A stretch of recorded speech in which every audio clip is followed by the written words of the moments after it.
Estamos en Ciudad Abierta, un espacio en el que la diversidad en todos los ámbitos está presente. El tema de hoy, los derechos humanos y la atención a víctimas. Las personas debemos ser respetadas y en caso de sufrir un atropello, acceder a las instancias adecuadas. Sobre este panorama viene a comentarnos Silvano Cantú, el director general de vinculación interinstitucional de la Comisión Ejecutiva de Atención a Víctimas. Se ha desempeñado como director de políticas públicas en la Unidad para la Promoción y Defensa de los Derechos Humanos de la Secretaría de Gobernación.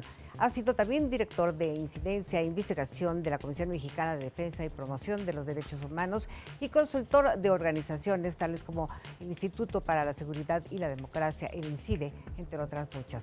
Vamos con él, que ya se encuentra con Jacqueline Las del otro lado del estudio. Muchísimas gracias, Yasmín, como siempre, por la presentación.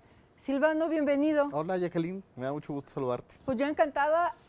Tenemos la gran oportunidad de tener a uno de los grandes expertos en materia de víctimas y a mí me da muchísimo gusto que hayas aceptado. No, pues encantado también de estar con alguien que ha estado siempre al lado de la atención de las víctimas, de los derechos humanos, que se le ha jugado y que ha hecho aparte un papel excepcional en el COPRED. No, hombre, pues muchísimas gracias. Saludar tu gestión. Muchísimas gracias. Oye, y para empezar, ¿qué es la Comisión Ejecutiva de Atención a Víctimas? Bueno, la Comisión Ejecutiva se crea en 2013 con la publicación de la Ley General de Víctimas.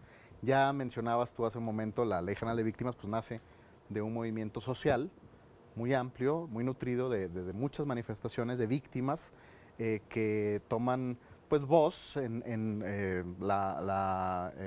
movimiento por la paz, con justicia y dignidad, con Javier Sicilia, con Emilio Álvarez y Casa, con muchas personas defensoras de derechos humanos que aportaron a un proceso de construcción de un cuerpo de derechos que existía solamente de forma fragmentaria, ¿no? en la Constitución a partir de 2008, después en 2011 cuando la reforma constitucional en derechos humanos que se comienza a establecer en el marco normativo una serie de obligaciones del Estado mexicano, por ejemplo, en materia de reparación, pero que seguían muy difusas y que el Movimiento por la Paz logra, sentando a la mesa un conjunto, insisto, pues de víctimas y de expertos solamente tradujimos las demandas de las víctimas a quienes nos tocó acompañar al Movimiento por la Paz en aquella coyuntura.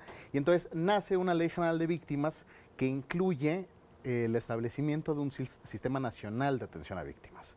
Y este sistema nacional, que incluye instituciones públicas, tanto federales como locales, tiene un secretariado técnico, que es justamente la Comisión Ejecutiva de Atención a Víctimas. Que es la encargada de atender a las víctimas. De atender a las víctimas, sienta en una mesa, por decirlo así, a las instituciones que tienen algo en sus atribuciones que aportarle a las víctimas, instituciones de salud, instituciones de educación, instituciones de desarrollo social, instituciones de combate a la discriminación, ¿no? Instituciones de defensa de derechos humanos, instituciones de desarrollo integral de la familia, instituciones de procuración de justicia, de seguridad pública, etc.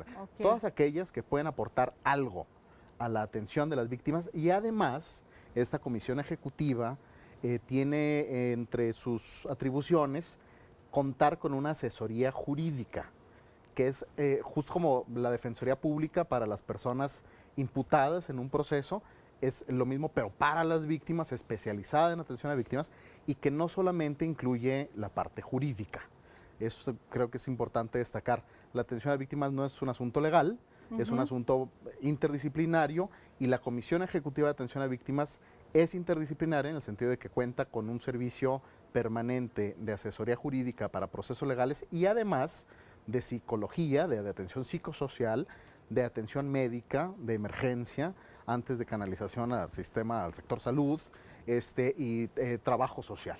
Y además de estas labores, contamos con un registro nacional de víctimas, que este registro lo que hace es contar con una pestaña de la inscripción de víctimas de delitos y violaciones de derechos humanos federales, y una pestaña también de todas aquellas otras víctimas de lo que se llama fuero común, es decir, delitos que están en los códigos penales de los estados y violaciones de derechos humanos cometidas en el ámbito de las entidades federativas, y reúne estos registros para hacer política pública, para poder hacer diagnósticos y evaluaciones de cómo está comportando el fenómeno victimizante en el país, y finalmente cuenta con un fondo de ayuda, asistencia y reparación integral que es un fondo que se conforma principalmente por el 0.014% del gasto anual programable del presupuesto federal, que estamos Que es una hablando muy buena cantidad.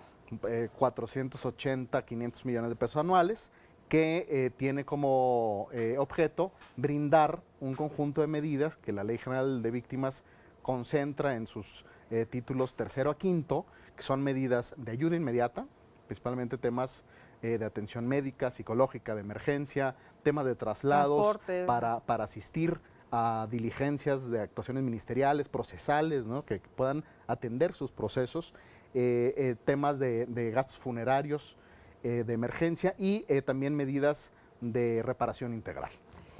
Silvano, ¿cuál es la diferencia? ¿Cómo se puede identificar cuando tenemos frente a una víctima del delito o a una víctima por violación de derechos humanos? ¿Cómo saber y no mezclar o no confundirnos en un tema o el otro?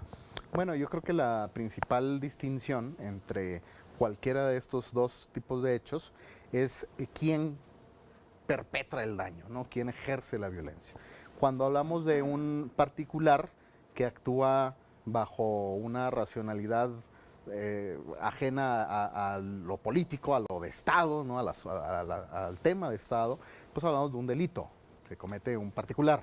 En cambio, hay determinadas conductas que cometen los servidores públicos, los agentes del Estado, o que cometen particulares con la ayuda, con la autorización, con la aquiescencia de agentes del Estado, por ejemplo, ciertas modalidades de desaparición forzada, ¿no?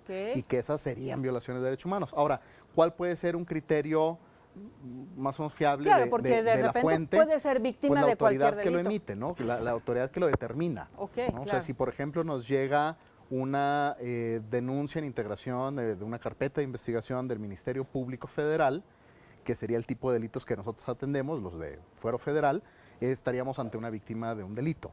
Y cuando se trata de resoluciones que emite la Comisión Nacional de Derechos Humanos, un expediente de queja aperturado en la Comisión Nacional de Derechos Humanos, hablamos de víctimas de violaciones de derechos humanos. Ahora, ojo, también hay algunos delitos que cometen ciertos agentes del Estado. Por ejemplo, la desaparición forzada es delito y violación de derechos humanos. Claro. La tortura es delito y violación de derechos humanos. Pero habría que distinguir aquí sobre todo la fuente. ¿Quién nos está diciendo que este hecho evidentemente o efectivamente ocurrió para que se le atienda? Nosotros no determinamos, ¿no?, si el hecho ocurrió o no. Bueno, pues ahí lo tienen con mucha claridad. Si tienen alguna duda, pues ya saben, nos pueden marcar al 53 22 0300. Silvano, antes de que se nos acabe el tiempo, ¿cómo una persona puede acudir a la SEAP? Es decir, yo me reconozco como víctima, ¿quién me tiene que reconocer como víctima y cómo llego a las oficinas?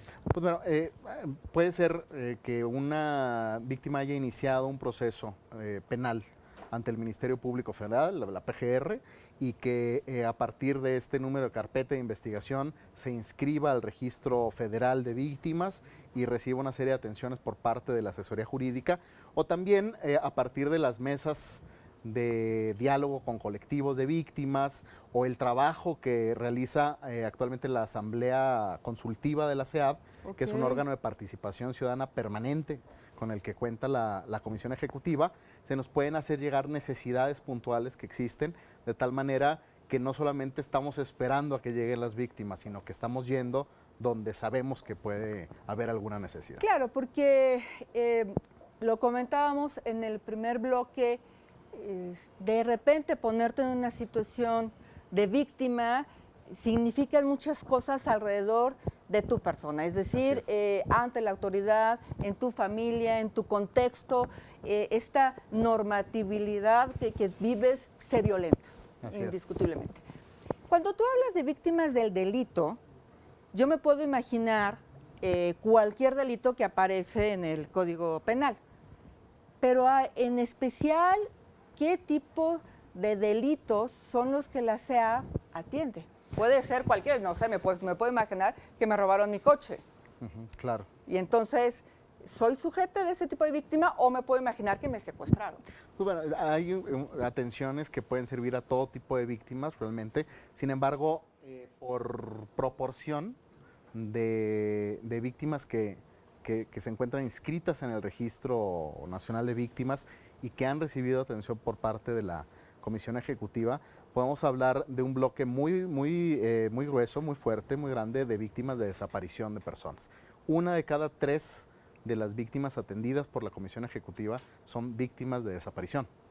Qué fuerte. Entonces, que es un dato Es un fortísimo dato que habla de un durísimo. fenómeno nacional grave que recalco mucho con este tema nacional, Claro. porque es un tema federal, pero es un tema también de las entidades Claro. federativas que se encuentra diseminado en el territorio Y que nacional. lo vemos Y constantemente. que lo vemos constantemente y que además requiere medidas de atención que brinda la SEAP y que también deben brindar las entidades federativas, cuando es el caso, o alguna otra institución, el sector salud, el sector educación, etcétera, para brindar esta atención que ayude a la víctima a recuperar su proyecto de vida y esta normalidad con la que vive. Muy bien. Todo tipo de víctimas puede recibir atención, sin embargo hay ciertas medidas específicas, por ejemplo las compensaciones subsidiarias, que solamente están destinadas a víctimas de delitos contra la vida, la libertad o la integridad personal. Se nos termina el tiempo, pero antes de que te vayas, teléfono, dirección, ¿dónde está la SEAP? ¿Dónde Por los pueden supuesto. localizar? Nos pueden encontrar en el eje 6, Ángel Urraza, esquina con Pestalozzi. El teléfono es 1000-2000, es bastante fácil de aprender. 1000-2000 es un conmutador que tiene además líneas de atención las 24 horas y también nos pueden encontrar en el Twitter @SEADMX. Silvano, pues muchísimas gracias por habernos No, acompañado. encantado de el día hoy. acompañarte y que sigan los éxitos en la atención en aspectos de discriminación y derechos humanos como hasta ahora los has llevado, Jacqueline. Seguramente Felicidades. que sí. A ustedes muchísimas gracias. Hoy tenemos más información, así que no se vayan. Nos seguimos viendo aquí en Ciudad Abierta.